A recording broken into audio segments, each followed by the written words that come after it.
Hey guys, it's Barrett with the Gimpy Camper. So we were working on a project where we were checking the propane pressure and doing a drop test on the camper.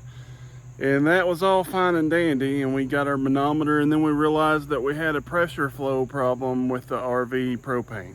So today's episode is going to be how to change out a propane regulator. Now this propane regulator was sponsored by Shelburne RV, and I highly recommend them if you need any service in the Southeast Tennessee area. They're located here in Cleveland, Tennessee. They also have a YouTube channel. I'm going to link that up above and down below in the description as well. So this should be a relatively easy project. I always have problems with the easy projects, just like checking for the propane leak, which I'm pretty sure I don't have because the gas stop told me I don't have one.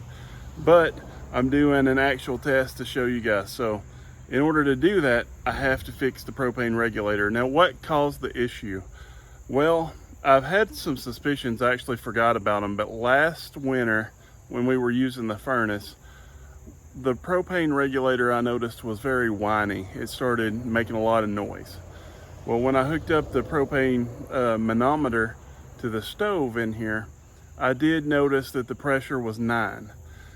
Now your propane is supposed to be between 11 and 14 water columns, and mine was 9. So Steve told me, turn the furnace on and adjust the regulator to where when the furnace is on, it's still 11 to 12. So I did that.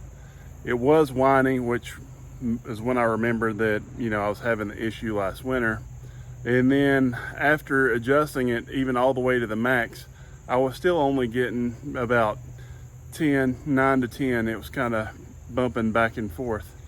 And so he recommended I go ahead and replace the propane regulator. So we're going to do that today. And then we'll show you how much pressure we got at the end.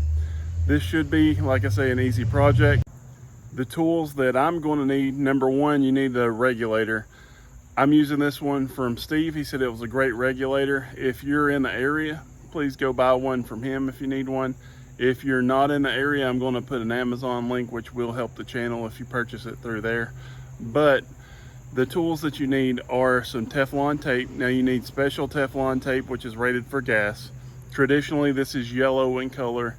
I've run across some that's apparently blue, but just make sure it's gas rated. And then you'll need a couple of wrenches. The wrenches that I need for my setup is a 5/8 wrench for the gas line going out to the camper and a 9/16 wrench to remove the 2 propane lines.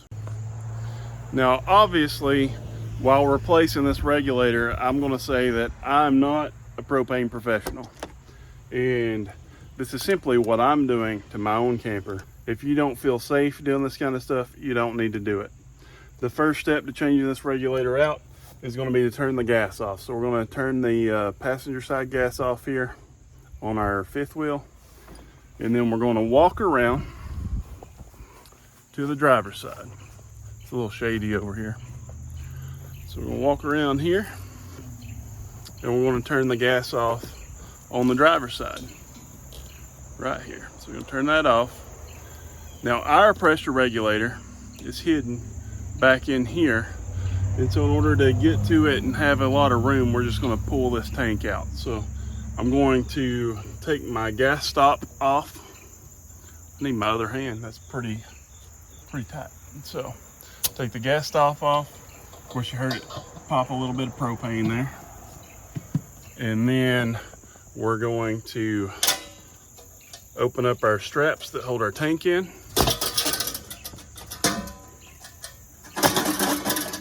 And then we're going to pull that tank out. All right, so now with that tank out, we got a lot more space in here. We're going to use this 11/16 wrench to get the bottom out. I was previously wrong when I said this one was 5/8. This is 11/16. So we're going to unscrew this.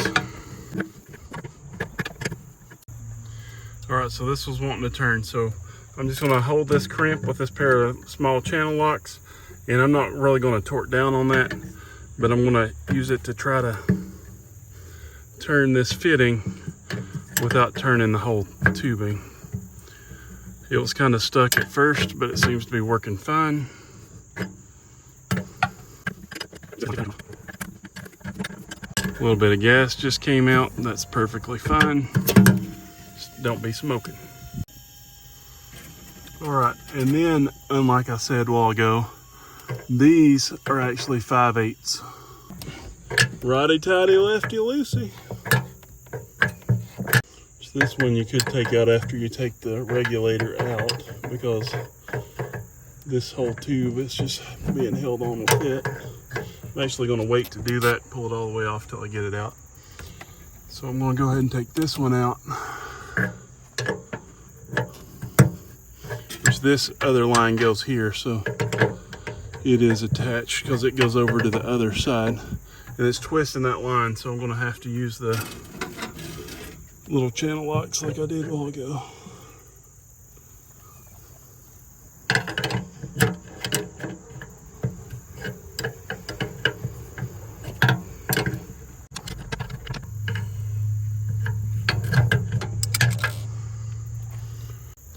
All right, so I got a Robertson square tip screwdriver. It comes in really handy for RVs because a lot of these screws have the square and the Phillips, and that square is a lot easier, bites a lot more than the Phillips does. So I'm going to remove these 4 screws. All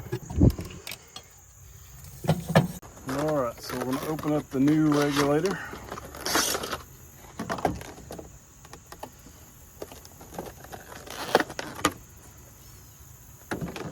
Now you can see on this, there's not the plate on the back that's on this one. So I'll have to take this plate off with these 4 screws and mount it on here.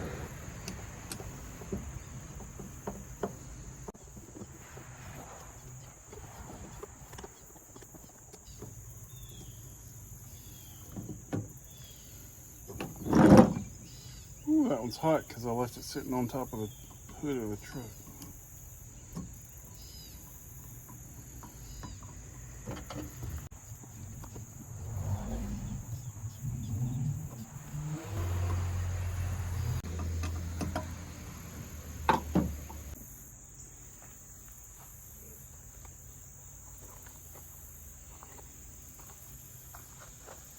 All right, so let's finish taking this hose off of the old regulator. So that's done and gone. And you want to try to get all this old Teflon tape off as much as you can. There's not hardly anything left on that one. Looks pretty clean. So then you take your gas rated Teflon tape. So when you put this gas rated Teflon tape on, you want to start and put it, as it tightens, it basically doesn't come unraveled. So you want to wrap it clockwise. It can be a little difficult because it doesn't really want to stay on the threads and it wants to just come off. But you want to wrap that about 3 times and pull it tight as you pull it around. And the last time, hold your finger here and make sure it doesn't come off, and just pull it and tear it off. And then whenever you go clockwise, it'll just kind of hold it on there. You always want to start these by hand. I think I got to take this adapter out, but let's look. Yep. So I got to take this adapter out of this one that came on here. All right, so this adapter is a 9/16. This wrench is hot because it's sitting on the hood of my truck too.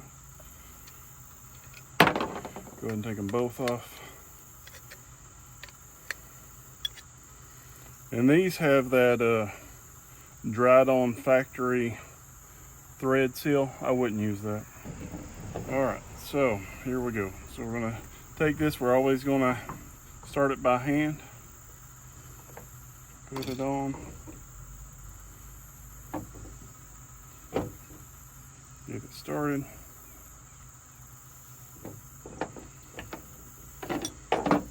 And we'll take our 5/8 wrench and tighten it down. Now this, you don't want to be like extremely tight, but you want it to be pretty tight. But you're going to go over this with some soapy water and check for a leak when we get done.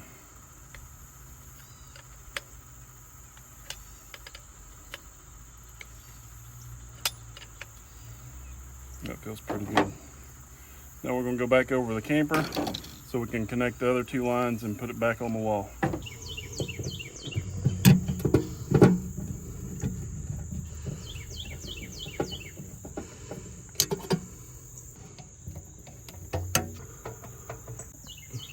So this would likely be okay, but I couldn't figure out why I had a hard time getting it to seat down, and it's because it hits this cross member here, and that would probably be okay, but it's enough pressure that I'm afraid that when the RV's moving, it could rub an issue with that line. So I'm gonna take this off, go get the drill and re-drill these 4 holes and move it down about 1 inch.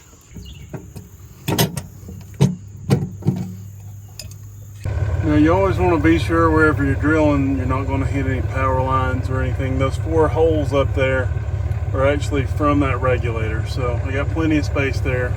Everything's going to be fine.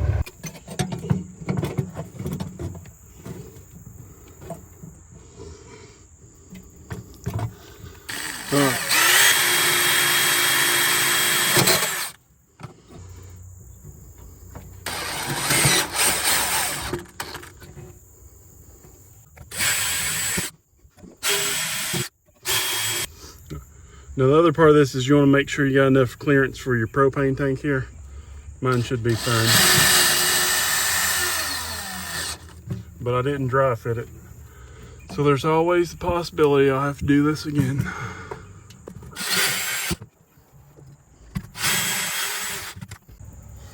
All right, it's the same process here.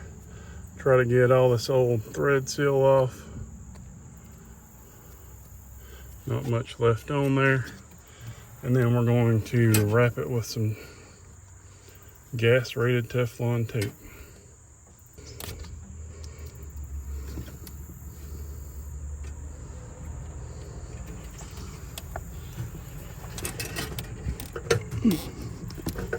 And this is a tight fit.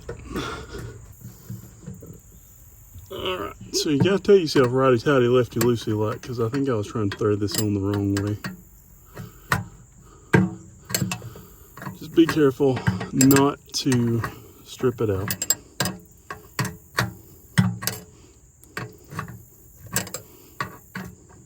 And be very gentle if you're holding the crimped end with a pair of pliers like this, because you do not want to damage that either. Probably wouldn't hurt to wrap a rag around it.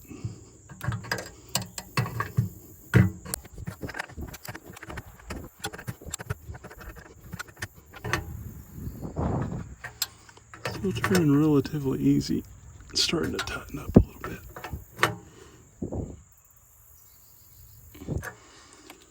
Should be good. One more. Peel that off. Clean it up.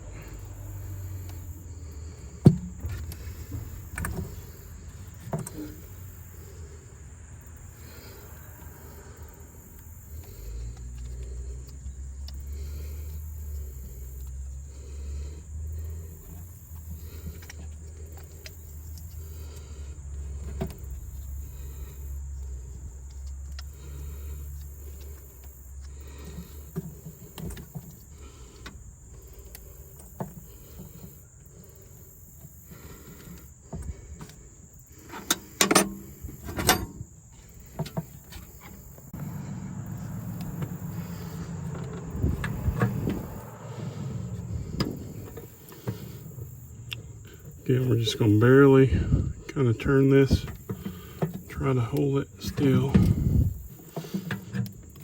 The crimps fighting this again.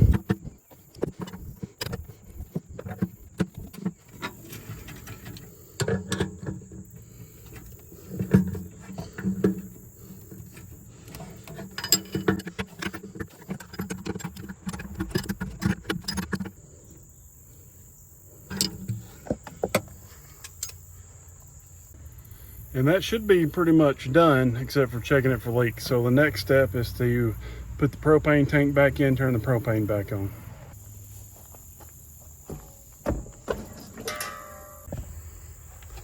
And these gas stop valves, they got a little tighter seat in them than usual, so you got to kind of wiggle it around a little bit, I've learned, and then start screwing it on.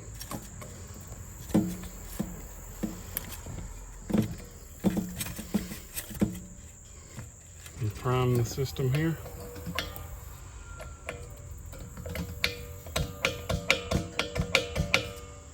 Okay. And then this propane regulator is auto switch over, which I don't really care for all that much, but I'll have a video to link in the description up here about what I don't like about them. But you want this to be pointing toward the tank that you want to draw the propane from. And I heard it turn on a little bit whenever I did that because I started pulling it from this tank. Now we're going to get some soapy water and go over all these connections, see if we got any bubbles. All right, so here's our soapy water. We're going to squirt it on all those propane lines we messed with. Look for bubbles. Don't see any bubbles there. Don't see any up there. So it should be fine. We're also going to put a sniffer around it in just a minute. All right, so this little propane sniffer, I'll have a link to down in the description, but you turn it on and it's going to flash here for a little bit. It takes 30 seconds to calibrate. So once it calibrates, it'll beep. It'll stop cycling like this and it'll just be one bar at the bottom. Okay, and if it beeps and turns red, then that means that it senses propane. So we're going to stick it in here and go right around each one of these hoses. It's hard to see on the camera. And coordinate where it's at. All of it looks fine. All right, so then we're going to turn the furnace on.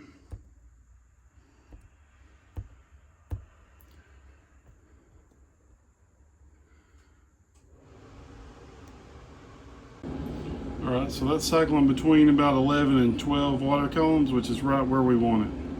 So that should be just fine. We're going to turn the furnace off because it's hot as hell in here.